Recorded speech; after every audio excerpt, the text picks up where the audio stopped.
Russia's security services said today they'd close the criminal case against those responsible for a stunning but short-lived revolt over the weekend.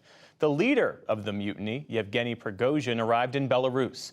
And in eastern Ukraine, Kyiv's offensive continues. But a devastating Russian missile strike hit a shopping center and a restaurant, killing at least 3 people. Lisa Desjardins has the details.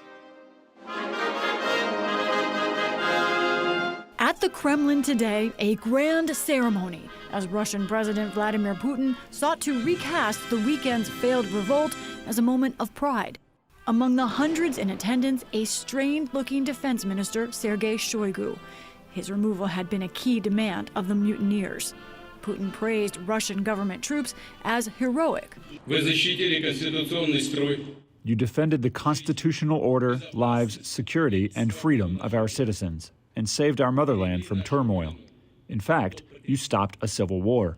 You acted clearly and harmoniously in a difficult situation. But just days earlier, those same government forces allowed the mercenary Wagner group to seize the southern city of Rostov and drive within 125 miles of Moscow with little resistance.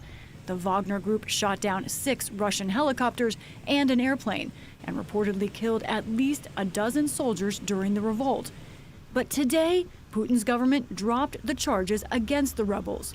That in stark contrast to the heavy punishments last year for Russians who protested the Kremlin's Ukraine war. A charge for armed mutiny in Russia could normally mean up to 20 years behind bars. We spoke to journalist Andrei Soldatov about the amnesty for the Wagner group.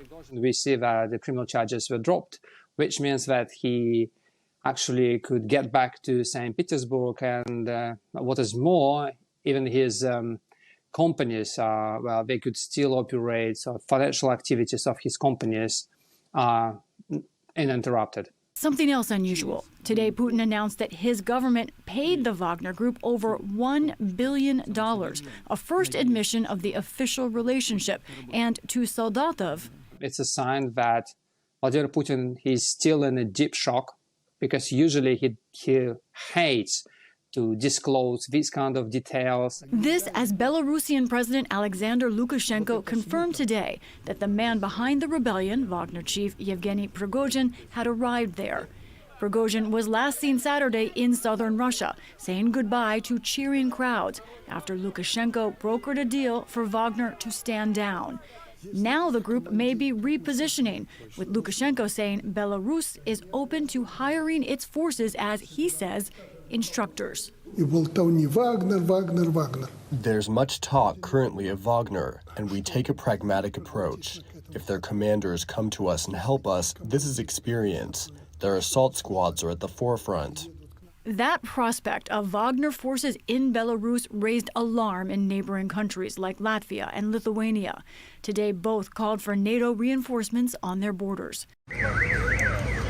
Meanwhile, in Ukraine, more Russian missiles tore into everyday life, this time hitting a shopping area in Kramatorsk in eastern Ukraine.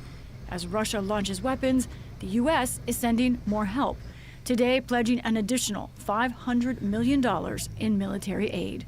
For the PBS NewsHour, I'm Lisa Desjardins.